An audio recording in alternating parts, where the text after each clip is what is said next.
اللہ تعالیٰ نے انسان کو مختلف رشتوں میں جوڑا ہے اور یہ سب اللہ کے بنائے ہوئے ہیں. واتقوا اللہ الذی تساءلون بہ والارحام وجعلکم نسبا وصہرا. یہ قرآن میں اللہ نے اشارتاً فرمایا کہ میں نے تمہیں رشتوں میں آپس میں جوڑا ہے. جو رشتہ سب سے بنیادی ہے اور اہم ہے اور جس رشتے کے لیے سینکڑوں آیات اتری ہیں وہ خامد اور بیوی کا رشتہ ہے. والدین کے لیے چند آیات ہیں، بہت اہم ہیں، چند ہیں. اولاد کے لیے بھی چند آیات ہیں. باقی رشتوں کے لیے بھی تھوڑا تھوڑا اللہ تعالیٰ بتاتے چلے گئے ہیں. لیکن خامد اور بیوی کے رشتے کے لیے یہ کیسے چلتا ہے، یہ آباد کیسے ہوتا ہے، اس میں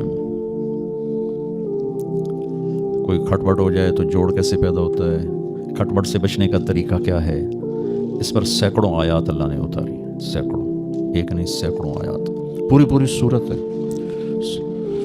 سورہ طلاق اسی پر ہے، سورہ نساء بھری پڑی ہے، سورہ بقرہ، آل عمران، سب. ایک اس کے اہمیت کی وجہ سے، اس کی اہمیت کی وجہ سے، دوسرا اس کی بنیادی کمزوری کی وجہ سے. باقی جو رشتے ہیں وہ ٹوٹتے نہیں. تمہارا نام کیا ہے؟ تمہارا نام ہے عمیر اور کامران میں باپ بیٹے کا رشتہ ہے، یہ ٹوٹنے والا نہیں. موت پہ بھی نہیں ٹوٹتا، آگے جا کے بند ہو گیا. اولاد اور ماں باپ کا رشتہ، بہن بھائی رشتہ، باقی جتنے بھی رشتے ہیں جو خون کے ساتھ بنتے ہیں وہ ٹوٹتے نہیں. اس میں تعلق اچھا ہو یا برا ہو، اولاد فرما بردار ہو نافرمان ہو. خامد اور بیوی کا رشتہ ایسا ہے جو ایک بول پہ ٹوٹ جاتا ہے، باقی کوئی رشتہ ٹوٹتا نہیں. تو یہ نہ ٹوٹے، باقی رہے، اس کے لیے قرآن نے تفصیل سے بیان کیا. اور کسی رشتے کو اللہ تعالیٰ نے اتنی طاقت سے نہیں بیان کیا جتنا اس کو. یہ پہلا رشتہ ہے، آدم اور حوا پہلا رشتہ ہے. اللہ نے ان میں نکاح کا رشتہ جوڑا. آدم علیہ السلام کو مٹی سے بنا کے رکھ دیا، پتلا ننگا پڑا ہوا ہے، کتنے سال پڑا رہا لئی جنت. روح ڈالی، کپڑے پہنائے، جنت میں ڈالا. جب حوا کو پیدا کیا تو پتلا نہیں بنایا، پہلی عزت دی، پتلا نہیں بنایا، مٹی نہیں کٹھی کی. عورت کو چھپی ہوئی چیز پہلے دن سے بنائے. اگر دو پتلے بن جاتے برابر تو کیا تھا، مٹی کے پتلے ہیں، ان میں کیا کشش. اور فرشتوں کو کچھ بھی نہیں چاہیے، لیکن عورت کا پتلا نہیں بننے دیا اللہ نے. آدم علیہ السلام جنت میں چلے گئے، جنت کی نعمتوں کے باوجود تنہائی محسوس فرماتے تھے، تو اللہ نے سلایا اور سوتے ہوئے اللہ نے حوا کو وجود بخشا. ہمارے نبی کا فرمان ہے کہ آدم کی بائیں پسلی سے اللہ نے نکالا. جب ان کی آنکھ کھلی تو ایک خاتون پورے لباس میں سج دھج کے بیٹھی ہوئی تھی. یہ بات تو مشہور ہے، مردوں میں سب سے خوبصورت یوسف علیہ السلام. یہ بات کم لوگوں کو معلوم ہے کہ آج تک جتنی عورت پیدا ہوئی اور آئندہ پیدا ہوں گی ان میں سب سے خوبصورت حضرت حوا تھی. اللہ نے ان کو سب سے حسین بنایا تھا. تو ان میں پہلا رشتہ قائم کیا نکاح کا. ایک انتظار کروا کے دی چیز قدر پیدا کرنے کے لیے، اور اس کو شروع سے ہی بہت پروٹوکول دیا، ایک پیغام کہ عورت ہر رشتے میں اللہ اس کے لیے خصوصی رعایت چاہتا ہے، خصوصی معاملہ چاہتا ہے. نکاح ہو گیا تو مہر پہلے دن سے ہی ہے، تو اللہ نے کہا آدم مہر ادا کرو. انہوں نے پوچھا کیا مہر ادا کرو؟ اب جنت تو سونے چاندی سے بھری پڑی تھی، تو کسی چیز کو بھی کہہ سکتے تھے اتنا سونا اٹھا کے دے دو. تو اللہ نے فرمایا کہ تیری نسل میں میرا آخری نبی آئے گا، اس پہ ایک دفعہ درود پڑھ دے، بس یہ تیری بیگم کا مہر ہے. ابھی آپ کی آمد میں ہزاروں سال پڑے ہیں، اور اس سے پہلے ہی ظاہر ہونے میں، آمد تو سب سے پہلے ہوئی، ظاہر ہونے میں ہزاروں سال پڑے ہوئے ہیں. ابو ہریرہ نے آپ سے پوچھا متى وجبت لک النبوۃ، آپ نبی کب بنے تھے؟ تو اس کا جواب ہے 40 سال کی عمر، اور کتابی جواب ہے 40 سال 6 مہینے 10 دن، پیر کی رات 21 رمضان، جو تحقیق کے ساتھ. تو آپ نے دونوں میں سے ایک جواب ہی نہیں دیا کہ 40 سال یا 40 سال 6 ماہ 10 دن. فرمایا کہ میں کنت نبیا وان آدم بین الروح والجسد، ابھی آدم کی مٹی اکٹھی نہیں ہوئی تھی، اللہ مجھے نبی بنا چکے تھے. تو اللہ تعالیٰ نے خود یہ جوڑا قائم فرمایا، ان کو جنت میں رکھا، پھر زمین پہ اتارا، پھر نسل انسانی کا سلسلہ چلے. اللہ تعالیٰ نے کسی رشتے کے بارے میں قرآن میں یہ تعبیر اختیار نہیں کی کہ یہ میری نشانی ہے. جسے اللہ کہتا ہے ان فی خلق السماوات والارض، یہ آسمانی یہ زمین، واختلاف اللیل والنہار، یہ رات یہ دن، والفلک التی تجری فی البحر بما ینفع الناس، یہ سمندر تمہارے سامنے، اس میں تیرنے والے جہاز کشتیاں، وما انزل اللہ من السماء من ماء، آسمان کی بارش، فاحیا بہ الارض بعد موتها، پھر زمین کا سرسبز ہونا، وبث فیہا من کل دابہ، اس میں زندگی کا پروان چڑھنا، وتصریف الریاح، موسموں کا ہیر پھیر، ہواؤں کا رکنا چلنا جیسے بھی چل رہی، والسحاب المسخر بین السماء والارض، زمین آسمان کے درمیان بادلوں کا کھڑے ہونا، لآیات لقوم یعقلون، یہ بہت بڑی بڑی نشانیاں ہیں جو اپنی عقل کو استعمال کرے گا. یہ ایک طرز ہے قرآن کا، اللہ اپنے وجود پر ان چیزوں سے دلیل دیتا ہے.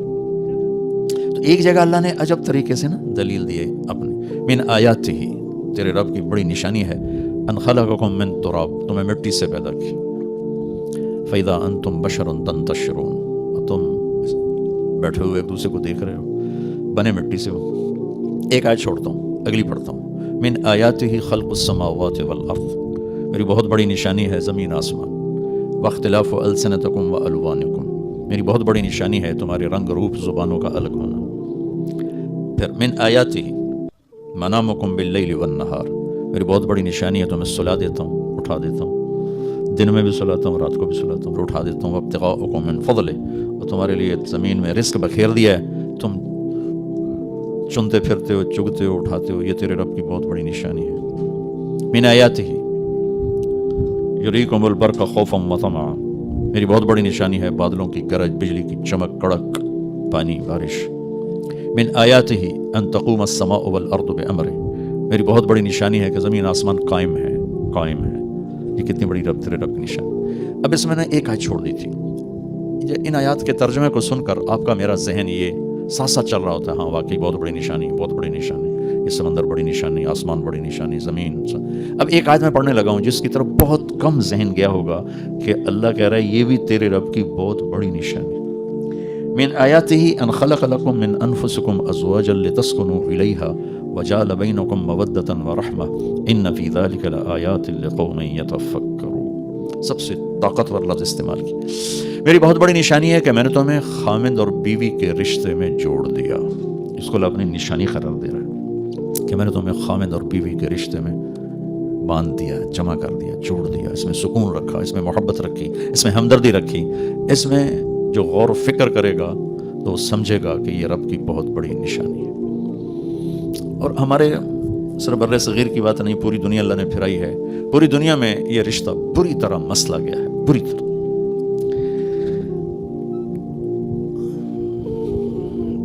بہت زیادہ یہ رشتہ تباہ ہے. پوری دنیا کی بات کرو، جتنے رشتے ہیں ان سب کو نبھانے کا ایک اصول ہے، ایک اصول ہے، ایک اصول ہے، ایک اصول، وہ ہے میرے نبی والے اخلاق، میرے نبی والا طریقہ زندگی. سب سے مشکل جو دین کا حصہ ہے وہ ہے گھر کی زندگی، کہ گھر میں کیسے چلوں کہ اللہ بھی راضی ہو جائے، اللہ کا رسول بھی راضی ہو جائے. اور انہوں نے مجھے کیسے بتایا. میرے نبی نے 11 شادیاں کی، 4 بیٹیوں کو رخصت کیا، 11 خود شادیاں کی. یہ آپ کو ایک حدیث سناتا ہوں. آپ نے فرمایا ما تزوجت وما زوجت الا بوحی من السماء نزل به جبریل. میں نے جہاں شادی کی، جہاں بیٹی کی شادی کی، پہلے آسمان سے جبریل اللہ کا امر لے کر آئے، حکم لے کر آئے، پھر میں نے وہ قدم اٹھایا. یہ شوق کی شادیاں نہیں تھی. 25 سال کا نوجوان 40 سال کی عورت سے کیوں شادی کرے گا جبکہ رشتوں کی کمی کوئی نہ ہو. اور حسن و جمال کا پیکر. حضرت عائشہ رضی اللہ عنہ فرماتی تھی کہ یوسف علیہ السلام کو دیکھ کر عورتوں نے ہاتھ کاٹے تھے، اگر میرے محبوب کو دیکھتی تو دل چیر کے بیٹھ جاتی. اور ایک دیہاتی عورت نے آپ کا حلیہ بیان کرتے ہوئے کہا تھا رأیت رجلا ظاہر الوضاء ابلج الوجه حسن الخلق لم تعبه ثجلة سبحان اللہ ولم تزری به سعلة وسیم قسیم في عينيه دعج في أشفاره وطف في صوته صحل فی لحیتہ کثافہ فی عنقہ سطع احور اکحل ازج اقرن ان صمت فعلیہ الوقار ان تکلم فسماہ وعلاہ البہاء احسنہ وابہاہ من بعید واجملہ واحلاہ من قریب حلو المنطق فصل لا حذر ولا نظر. اللہ اکبر، کیا الفاظ ہیں، کیا الفاظ. آپ کو شاید ترجمہ سمجھ میں نہ آیا ہوگا، ردم کی طاقت تو سمجھ میں آ رہی تھی، کیسے ٹک ٹک ٹک ٹک الفاظ اس کے منہ سے نکلے ہیں، اس بی بی کے منہ سے. ایک بڑھیا دیہاتی عورت، کأن منطقہ خرزات نظم یتحدرن، کہنے لگی میں نے ایک شخص دیکھا، مجھے یوں لگا جیسے 14ویں کا چاندی کپڑے پہن کے زمین پہ اتر آیا. یعنی میرے پاس یہ میں کتابی ترجمہ نہیں کر رہا ہوں، جو وہ اماں کہنا چاہتی تھی نا میں وہ بتا رہا ہوں. یوں لگا جیسے 14ویں کا چاندی کپڑے پہن کے آ گیا، چمکتا چہرہ، کشادہ پیشانی، پیٹ نہیں نکلا ہوا کہ بدصورت ہو جائے، اتنا دبلا نہیں کہ بے روب ہو جائے، حسن کا مجموعہ، پورا وجود حسن میں ڈھلا ہوا، وسیم قسیم، ایسا حسن کہ جتنا دیکھو دیکھنے کا شوق بڑھے. وسیم اسے کہتے ہیں جس کو جتنا دیکھو شوق بڑھ جائے. یہ دنیا میں صرف اوپر اللہ ایک اور نیچے اللہ کا نبی. وسیم کوئی نہیں آیا، حسین تو بہت ہے، وسیم کوئی نہیں آیا کہ جتنا دیکھوں دیکھنے کا شوق بڑھ جائے. قسیم کہتے ہیں جدھر سے دیکھو خوبصورتی اس کی غلام نظر آئے. قسامہ، انگلیاں، جوڑ، ناخن، انگوٹھا، ہتھیلی، بازو، کونیاں، سینہ، چھاتی، ہر شے، جسم کا ہر عضو حسن ہاتھ جوڑ کے کھڑا ہوا ہے. قسیم،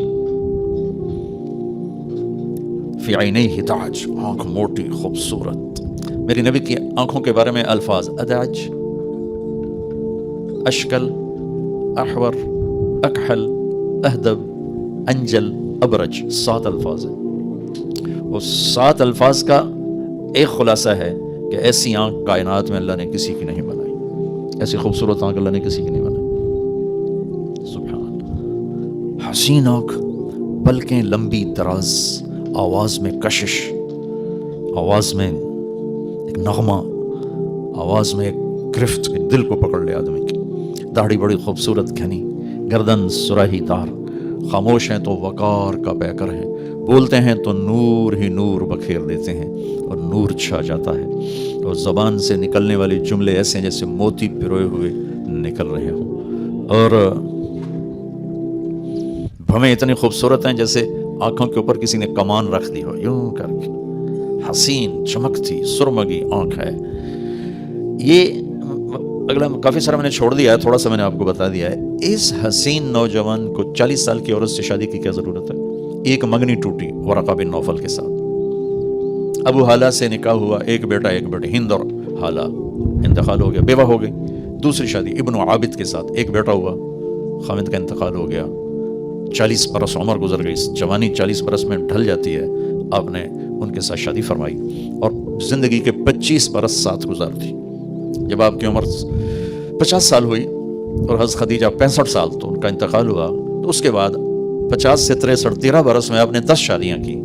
یہ حدیث میں نے آپ کو سنا دی، ما تزوجت وما زوجت الا بوحی من السماء نزل به جبریل، کہ جہاں شادی کی، جہاں بیٹی دی، اوپر والے کا امر آیا، پھر یہ قدم اٹھایا. یہ کیوں تھا؟ زندگی سمجھانے کے لیے. نماز آسان سا کام ہے، سستی کی وجہ سے نہیں پڑھتے، کوئی ایسی وہ مشقت نہیں ہے کہ جس سے کوئی کر نہ سکتا ہو، سستی ہے، عظمت نہیں پڑھتے. روزہ تھوڑی سی مشقت کا ہے، ذرا سی ہمت ہو تو فاقہ برداشت کیا جا سکتا.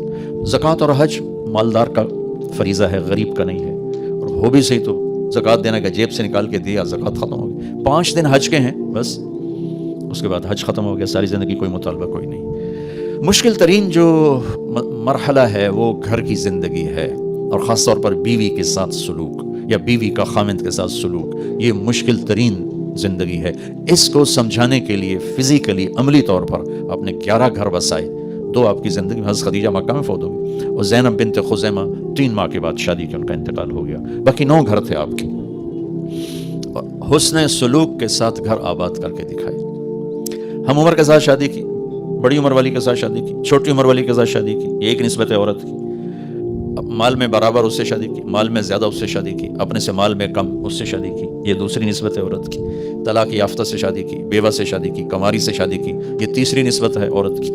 اپنے خاندان میں شادی کی، اپنی قوم میں شادی کی، قوم سے باہر شادی کی، یہ چوتھی نسبت ہے عورت کی. یہ چاروں نسبتوں میں آپ نے گھر آباد کر کے دکھایا. حضرت خدیجہ بیوہ ہیں، حضرت عائشہ کماری ہیں، اور حضرت زینب بنت جحش مطلقہ ہیں.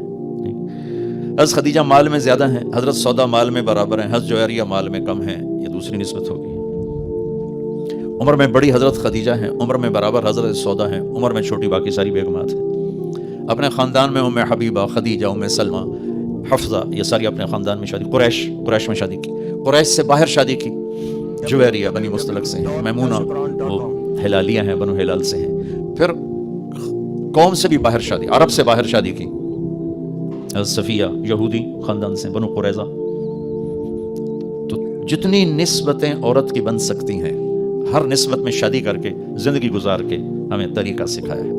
بھائیو، میں آپ سے عرض کروں گا، اپنے نبی کی زندگی پڑھو اور قرآن پڑھو اللہ کے واسطے. ہم بہت دور ہیں اللہ کی کتاب سے، اور بہت دور ہیں اپنے نبی کی زندگی سے. خود پڑھو، میں تو ہر بیان میں کہتا ہوں خود پڑھو، آپ کو پتہ چلے گا زندگی گزارنی کیسے. تو نبی والے اخلاق ایک ایسا سرمایہ ہے جس سے ہر رشتہ خوشگوار ہو جاتا ہے، ہر رشتہ خوبصورت ہو جاتا ہے. اللہ کی قسم، رشتوں کی خوبصورتی ایسے گھر سے نہیں ہے، اور وہ کیمڑی کے جھونپڑوں کے ساتھ نہیں ہے. جہاں میرے نبی والے اخلاق ہوں گے، وہ گھر 24 گھنٹے ایسے ہی چمکے گا جیسے ابھی کامران کا گھر چمک رہا ہے. اور جس گھر میں نبی والے اخلاق نہیں ہیں، وہ گھر تاریک اندھیری رات ہے، چاہے دن کے 12 ہو چاہے رات کے 12 ہو. جہاں زبان کا استعمال ٹھیک نہیں، جہاں دل کے جذبات ٹھیک نہیں، جہاں زبان خنجر کی طرح چلتی ہے اور طنز کے زہریلے ٹیکے لگاتی ہے، وہاں کوئی رشتہ سلامت نہیں رہتا. میاں بیوی کا رشتہ تو برابر کا ہوتا ہے، اور ماں باپ اور اولاد کا رشتہ بہت فرق ہوتا ہے. ماں باپ عظمت کی بلندی پر ہیں، اولاد بہت نیچے ہے، اور اللہ کا بہت بڑا مطالبہ ہے، لا تقل لهما اف ولا تنهرهما وقل لهما قولا کریما واخفض لهما جناح الذل من الرحمہ. ایسی طاقتور تعبیر ہے قرآن کی والدین کے حقوق کے بارے میں. لیکن یہاں بھی اگر طنز ہوگا تو رشتہ پھیکا پڑ جائے. ہمارے اپنے خاندان میں میں نے ایک بچے سے کہا، آپ اپنی ماں سے اتنا دور دور کیوں رہتے ہیں؟ آپ کی ماں تو بہت نیک ہیں، مصلی سے نہیں اٹھتی ہیں، تہجد گزار ہیں، شب بیدار ہیں، بہت نیک ہیں، تو آپ کیوں دور دور رہتے ہیں اپنی ماں سے؟ کہا وہ تانے بہت دیتی ہیں، اس لیے پھر دل نہیں کرتا. تانے بہت دیتی ماں، جس کا اللہ نے اتنا حق رکھا ہے کہ میرے نبی نے فرمایا، اگر میری ماں ہوتی زندہ اور میں عشاء کی نماز کے مصلی پہ کھڑا ہوتا اور سورۃ فاتحہ پڑھ رہا ہوتا اور ادھر سے میری ماں مجھے بلاتی تو میں ماں کے لیے نماز توڑ دیتا. اتنا بڑا حق رکھا. ایک شخص نے اپنی ماں کو کندھے پہ بٹھا کے سارا حج کروایا، اس کے لیے سواری بن کے. بہت مشقت کا کام. مینا سے جاتے جاتے عرفہ پیدل نوجوانوں کے پسینے چھوٹ جاتے ہیں، تو وہ کندھے پہ بٹھا کے لے جا رہا ہے، لا رہا ہے. تو طواف زیارت کے بعد حضرت عبداللہ بن عمر نظر پڑ گئے، وہاں کھڑے تھے. کہنے لگے جی میں نے ماں کو کندھے پہ بٹھایا اور سارا حج کرایا، میں نے ماں کا حق ادا کر دیا. تو انہوں نے فرمایا کہ تیری ماں نے تجھے پالتے ہوئے بچپن میں جو تھک تھک کے لمبے لمبے سانس لیے تھے نا، اس میں سے ابھی ایک سانس کا بھی حق ادا نہیں ہوا. اتنا حق رکھا ہوا. لیکن جب زبان سخت ہوئی تو اولاد کیا کہہ رہی، تانے دیتی ہیں، اس لیے بیٹھنے کو جی نہیں چاہتا. اور خامد اور بیوی کا رشتہ تو برابری کا ہوتا ہے. اگر یہاں طنز چل گئے، تانے چل گئے، تو یہ پھیکا پڑ جائے گا، ٹوٹ جائے گا. تو صرف میرے نبی والے اخلاق ایک ایسی دولت ہے جس سے آپ ہر رشتے کو خوبصورت بنا سکتے. اور عجب حدیث سناؤں، سب سے پہلے جو عمل تولا جائے گا، سب سے پہلے وہ مولانا صاحب کا علم نہیں تولے گا، تبلیغ نہیں تولے گی، وہ سب سے پہلے بیوی سے سلوک تولا جائے گا. پہلا عمل جو تول میں ترازو میں رکھا جائے گا وہ بیوی سے سلوک رکھا جائے گا. کیا سلوک تھا؟ یہ اتنا اہم رشتہ ہے، اس کی اتنی بنیاد. اور بیوی کی طرف سے اس کا جو خامد سے سلوک ہے وہ رکھا جائے گا. تو اس رشتے کو ہمارے جوائنٹ فیملی سسٹم نے بہت خراب کیا ہے. پہلے تھوڑی تہذیب تھی، ثقافت تھی، ہر ایک کو اپنی حدود کا پتہ تھا، تو یہ بڑا خوبصورت نظام زندگی تھا. لیکن اب دین کی سمجھ ختم ہو گئی تو یہ جوائنٹ فیملی سسٹم ایک عذاب بن گیا ہے کہ ایک دوسرے کی زندگی میں اتنا داخل ہو جاتے ہیں کہ اپنی وجہ سے دوسروں کی زندگی خراب کر دیتے ہیں. جیسے ہم روڈ پہ کرتے ہیں نا، تھوڑی سی کہیں گاڑی آڑ پھنس ہوئی تو ایک ادھر سے لے آتا ہے، کدھر سے لے آتا ہے، کدھر سے لے آتا ہے، سارے سنگ ملاتے کھلو جاندے پورا کراچی بند. وہ بے وقوفو لائن ٹپ جاؤ، ساری ٹپ جاؤ، تو کوئی دو آ جاتا، کوئی دو آ جاتا، کوئی دو آ جاتا ہے، کھلوتے پاؤں پاؤں کیتی جاندے. جو ہم سڑکوں پہ کر رہے ہیں نا وہی ہم گھروں میں کر رہے ہیں، سینگ پھنسا رہے ہیں، اپنی حد باؤنڈری نہیں دیکھتے کہ میری باؤنڈری کہاں ہے. اللہ تعالیٰ نے ہر انسان کو ایک ملک بنایا ہے اور ہر ملک میں جانے کے لیے ویزا چاہیے. ویزے کے بغیر آپ انٹر نہیں ہو سکتے. وہ اتنے سے بچوں سے لے کر 80 سال کے بوڑھے تک پورا ایک جہان ہے، پورا ایک ملک ہے، اور پوری دنیا کے انسانوں کے لیے ان کی حکومت میں، ان کی حدود میں انٹر ہونے کے لیے ویزا چاہیے، اور وہ ویزا محبت ہے. محبت تو دل خرید لو. تو چونکہ ہمارے یہ معاشرت والی زندگی سیکھتے نہیں، سکھاتے نہیں. وہ بچہ جوان ہو گیا، کامران نے کہا بیٹا میرا جوان ہو گیا، چلو شادی کرو. یہی کچھ ہم کرتے ہیں، بیٹی جوان ہو گئی شادی کرو، بیٹا جوان ہو گیا شادی کرو.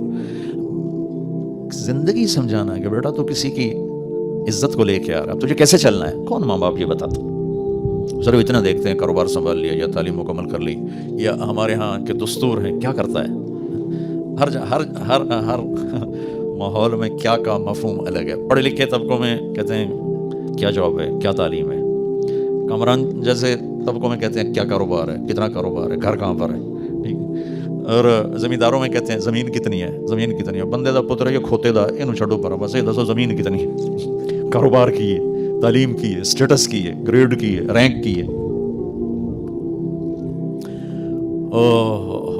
ہماری فیملی میں بہت نیک بچی تھی، بہت نیک. اس کا رشتہ ہوا تو میں نے اس کی خالہ سے پوچھا، ساری اس کو ماسی کہتے تھے. میں کہا ماسی چھوڑ کے ہو جائے، پنجابی سمجھتا میری، چھوڑ لڑکا ہماری سرائکی میں کہتے چھوڑ کے ہو جائے. اب میرا جواب، میرا سوال سمجھ میں آیا نا؟ ٹھیک. اب جواب کیا ہونا چاہیے؟ ایسا ہے، ایسا ہے، ایسا ہے. وہ کہتی پترو دے 14 مربن. میں نے کیا سوال کیا تھا؟ تو میں نے دوبارہ کہا، میں کہا ماسی چھوڑ کے ہو جائے. اب پترو دے 14 مربن. یہ میرا ماحول ہے، یہ میرے ماحول میں یہ پوچھا جاتا ہے زمین کتنی ہے. کامران کے ماحول میں پوچھا جاتا ہے کاروبار کیا ہے، گھر کہاں پر ہے، کتنا گز کا گھر ہے. یہ دیکھا جاتا، انسان تھوڑا ہی دیکھا جاتا. میں نے تیسری دفعہ پوچھا، میں کہا ماسی میں تیرے کو پوچھی جانا چھوڑ کے ہو جائے کہ پتر تین 10 سے تے 14 مربے اور کی 10. میں کہا مربے نال شادی کرنی ہے یا بندے نال کرنی ہے؟ والدین بہت بڑی کوتاہی کا شکار ہیں کہ وہ اولاد کو یہ درس دیتے ہی نہیں. ہمارا معافی کے ساتھ ہمارا سسرالی معاشرہ بہت ظالم ہے. میں سب کی بات نہیں کرتا ہوں، لیکن 100 میں 99 بھی کہوں تو جھوٹ نہیں ہے. ہمارا سسرالی معاشرہ بہت شدید ہے، بہت سخت ہے. وہ چاہے نیک لوگ کہلاتے ہوں یا وہ دنیا دار کہلاتے ہوں، دیندار کہلاتے ہوں، سسرالی معاشرہ بہت سخت ہے. نہ سیکھا ہے نہ سکھایا ہے. کسی کی، میری بیٹی نے کسی کے گھر جانا ہے، وہ جاتی وہاں آگ لگا دے تو میں نے کیا کیا؟ لعنت ہے اس غفلت پر کہ میری بیٹی کسی کے گھر جا کر ان کو ٹکڑے ٹکڑے کر دے تو میرے ماں باپ ہونے پر افسوس ہی کیا جا سکتا ہے. میں کسی کی، میرا بیٹا کسی کی بیٹی کی کہ دل کو چیر کے رکھ دے اور تار تار کر کے رکھ دے تو افسوس ہے اس باپ پر جس نے اتنا بھی نہ سکھایا اپنے بیٹے کو کہ کسی کی عزت کو کیسے لے کے چلنا ہے. بھائیو یہ بڑا دکھتا ہوا مضمون ہے، بہت دکھتا ہوا مضمون. کیونکہ نمازی 100 میں 20 ایک بن جائیں گے کلیکٹیولی، کیونکہ سرحد میں نمازی زیادہ ہیں، پنجاب میں اس سے کم ہیں، سندھ میں اس سے کم ہیں، بلوچستان میں اس سے کم ہیں. لیکن اگر سب جمع کریں تو 100 میں 20 ایک نمازی مل جائیں گے. روزہ رکھنے والے بھی 25-30 مل جائیں گے. زکوٰۃ دینے والے کو 2-4 ہزار میں ایک مل جائے گا. موسیٰ علیہ السلام نے پوچھا یا اللہ تیرے ناراض ہونے کی نشانی کیا ہے، کہ ہمیں کیسے پتہ چلے کہ تو ناراض ہے؟ تو اللہ تعالیٰ نے فرمایا جب تو دیکھے کہ بارش بغیر موسم کے ہو رہی ہے اور حکومت بے وقوفوں کے پاس ہے اور پیسہ بخیلوں کے پاس ہے تو تم سمجھنا کہ میں ناراض ہو چکا. جب بارش بے موسم ہو، بے وقت ہو، حکومت نکموں کے پاس ہو، پیسہ بخیلوں کے پاس ہو تو سمجھو میں ناراض ہوں. کہ اچھا پھر تیرے راضی ہونے کی کیا نشانی؟ کہ جب تو دیکھے کہ بارشیں موقع پہ ہوتی ہیں اور حکومت عقل مند سمجھدار لوگوں کے ہاتھ میں ہے اور پیسہ سخیوں کے ہاتھ میں ہے تو سمجھو کہ میں راضی ہوں. تو 100 میں نمازی 10 15 20 30، بلکہ میں موریتانیہ گیا، غریب سا ملک ہے، 100% نمازی ہیں وہاں. زکوٰۃ دینے والے بھی مل جائیں گے، حج کرنے والے ماشاءاللہ حرم بھرا پڑا ہوتا ہے، عمرہ کرنے والے حرم بھرا پڑا ہوتا ہے. لیکن اخلاق والے ڈھونڈنے نکلو گے تو 1 لاکھ میں ایک بھی نہیں ملے گا. 1 لاکھ عورتیں اکٹھی کر لو، 1 لاکھ مرد اکٹھے کر لو، ان میں ایک مل جائے تو مجھے سزا دینا. اتنا قحط ہے اس کا، جیسے صحرا ہے، لکو تک صحرا. اس میں سب جیسے کہتے ہیں اس تالاب میں سب ننگے ہیں. تو اس بد اخلاقی کے حوض میں میرا پورا دیس نہیں، پوری امت مسلمہ اس وقت اس بد اخلاقی کا شکار. جس نبی نے بیٹی کے قاتلوں کو معاف کیا، جس نبی نے 21 برس قتل کے منصوبے بنانے والوں کو ایک جملے میں معاف کیا، مکے والے جاؤ معاف کیا. تو ہماری زندگی سے معاف کرنا ہے ہی کوئی، معاف کرنا ہے ہی نہیں، درگزر کوئی نہیں. تو اس بچے کو، آپ کو، اپنے آپ کو، آپ سب کو ہاتھ جوڑ کے درخواست کرتا ہوں، اپنے رشتوں کو، ہر رشتے کو آباد کرنے کا ایک ہی سبب ہے، میرے نبی والے اخلاق، میرے نبی والے اخلاق.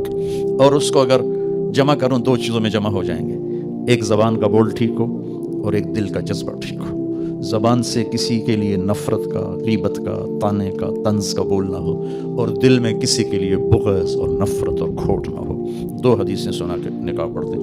میرے نبی نے فرمایا، معاذ تمہیں سارے دین کا خلاصہ بتاؤں.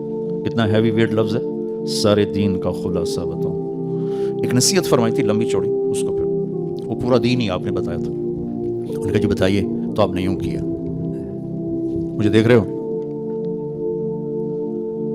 زبان باہر نکالی اور یوں پکڑی یوں، اور فرمایا معاذ اس زبان پہ قابو رکھنا. وہ کہہ لیں گے یا رسول اللہ زبان کے بول پر پکڑ ہوتی ہے؟ آپ نے کہا تیرا بھلا ہو، سب سے زیادہ جہنم میں زبان دھکا دے گی. یہ اس شخص کو سمجھایا ایسے جن کے ہاتھ میں قیامت کے دن علماء کا جھنڈا ہوگا، اتنا بڑا آدمی. 18 ہجری میں انتقال ہوا. 1434 ہجری میں اردن گیا، یعنی آج سے ابھی کیا 39 ہے، 5 سال پہلے. تو میں ان کے مزار میں انٹر ہوا تو سارے مزار میں خوشبو پھیلی ہوئی تھی، ان کی قبر سے خوشبو آ رہی تھی. 1400 سال سے اوپر گزر چکا ہے، ان کو قبر میں گئے ہوئے اور قبر سے خوشبو آ رہی تھی. پورے کمرے میں مہک تھی، مزار پورے میں. اور ان کو یوں کر کے سمجھایا کہ اس زبان پہ قابو رکھنا، اس زبان پہ قابو رکھنا. اللہ کی قسم اس میں اتنا زہر ہے کہ ساری دنیا کے کالے سانپوں کا زہر اکٹھا کروں تو وہ اتنا شدید نہیں جتنا اس کے اندر کا زہر شدید. اور پوری دنیا کے شہد کے ذخیرے اکٹھے کروں تو اللہ کی قسم ان میں اتنی مٹھاس نہیں جتنی اس زبان میں مٹھاس. بس اپنے بول کو پازیٹیو کرنا بنا لے. بیوی کے لیے، بیوی خامند کے لیے، ماں باپ اولاد کے لیے، اولاد ماں باپ کے لیے، بھائی بہن ایک دوسرے کے لیے، مالک نوکر کے لیے، نوکر مالک کے لیے، بڑا چھوٹے کے لیے، چھوٹا بڑے کے لیے. زبان کا بول خوبصورت بنا لیں. واللہ آپ سے جانور بھی پیار کریں گے. انسان تو انسان ہے، جانور بھی پیار کریں گے. اور ایک اور حدیث سناتا ہوں. میرے نبی نے کہا، میرے بیٹے انس، میری ایک بہت بڑی سنت، یہ بہت بڑی کا لفظ مجھے اسی ایک حدیث میں ملا ہے، اور بھی کہیں ہوگا مجھے یاد نہیں ہے، اس لیے میں دعویٰ نہیں کرتا ہوں، غالباً کہتا ہوں کہ میرے بیٹے انس میری ایک بہت بڑی سنت. یہ داڑھی بھی سنت، یہ پگڑی بھی سنت، سفید لباس بھی سنت، سیدھے ہاتھ سے کھانا بھی سنت، مسواک کرنا بھی سنت ہے، شادی بھی سنت ہے، زندگی بھری پڑی سنتوں سے. لیکن یوں کہنا میری بہت بڑی سنت، یہ یہیں یاد پڑتا ہے.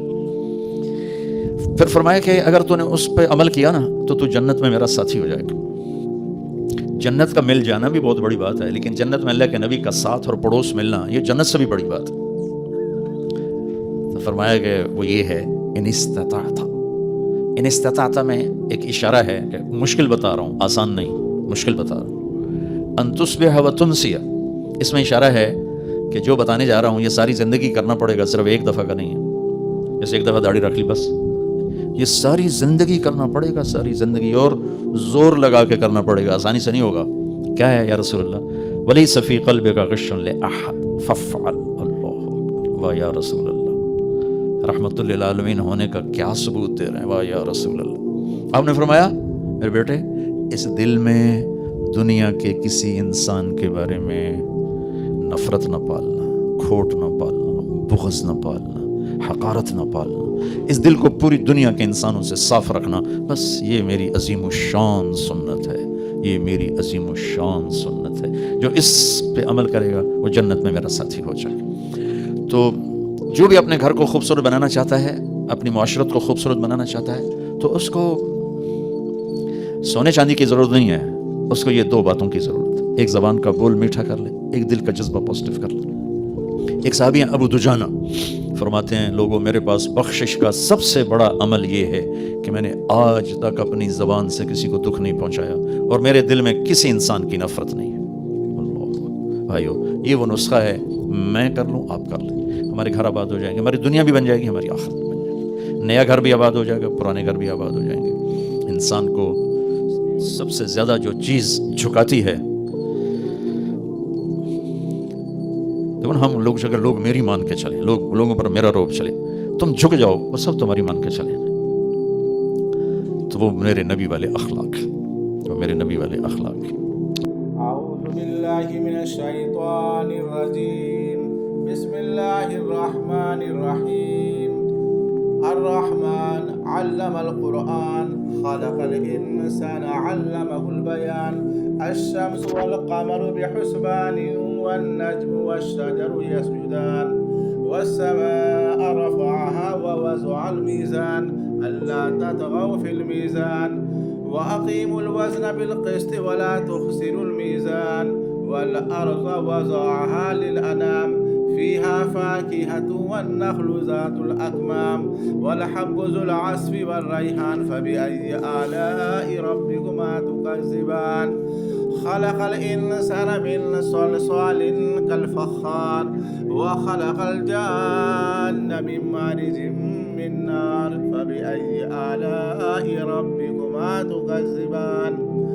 رب المشرقين ورب المغربين. فبأي آلاء ربكما تكذبان؟ مرج البحرين يلتقيان بينهما برزخ لا يبغيان. فبأي آلاء ربكما تكذبان؟ مرج البحرين يلتقيان بينهما برزخ لا يبغيان. فبأي آلاء ربكما تكذبان؟ يخرج منهما اللؤلؤ والمرجان. فبأي آلاء ربكما تكذبان؟ وله الجوار المنشآت في البحر كالأعلام. فبأي آلاء ربكما تكذبان؟ كل من عليها فان ويبقى وجه ربك ذو الجلال والإكرام. فبأي آلاء ربكما تكذبان؟ يسأله من في السماوات والأرض كل يوم هو في شان. فبأي آلاء ربكما تكذبان؟ سنفرغ لكم أيها الثقلان. فبأي آلاء ربكما تكذبان؟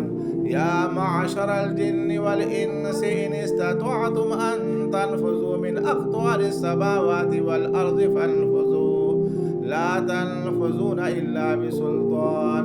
فبأي آلاء ربكما تكذبان؟ يرسل عليكما شواظ من نار ونحاس فلا تنتصران.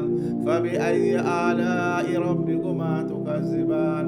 فإذا انشقت السماء فكانت وردة كالدهان. فبأي آلاء ربكما تكذبان؟ فإذا انشقت السماء فكانت وردة كالدهان. فبأي آلاء ربكما تكذبان؟ فيومئذ لا يسأل عن ذنبه إنس ولا جان. فبأي آلاء ربكما تكذبان؟ يعرف المجرمون بسيماهم فيؤخذ بالنواصي والأقدام. فبأي آلاء ربكما تكذبان؟ هذه جهنم التي يكذب بها المجرمون يطوفون بينها وبين حميم آن. فبأي آلاء ربكما تكذبان؟ ولمن خاف مقام ربه جنتان. فبأي آلاء ربكما تكذبان؟ ذواتا أفنان. فبأي آلاء ربكما تكذبان؟ يشتهيان فيهما عينان تجريان فبأي آلاء ربكما تكذبان فيهما من كل فاكهة زوجان فبأي آلاء ربكما تكذبان متكئين على فرش بطائنها من استبرق وجنى الجنتين دان فبأي آلاء ربكما تكذبان فيهن قاصرات الطرف لم يطمسهن إنس قبلهم ولا جان فبأي آلاء ربكما تكذبان كأنهن الياقوت والمرجان فبأي آلاء ربكما تكذبان هل جزاء الإحسان إلا الإحسان فبأي آلاء ربكما تكذبان ومن دونهما جنتان فبأي آلاء ربكما تكذبان مدهامتان فبأي آلاء ربكما تكذبان فيهما عينان نضاختان فبأي آلاء ربكما تكذبان فيهما فاكهة ونخل ورمان فبأي آلاء ربكما تكذبان فيهن خيرات حسان فبأي آلاء ربكما تكذبان حور مقصورات في الخيام فبأي آلاء ربكما تكذبان لم يطمسهن إنس قبلهم ولا جان فبأي آلاء ربكما تكذبان متكئين على رفرف خضر وعبقري حسان فبأي آلاء ربكما تكذبان تبارك اسم ربك ذي الجلال والإكرام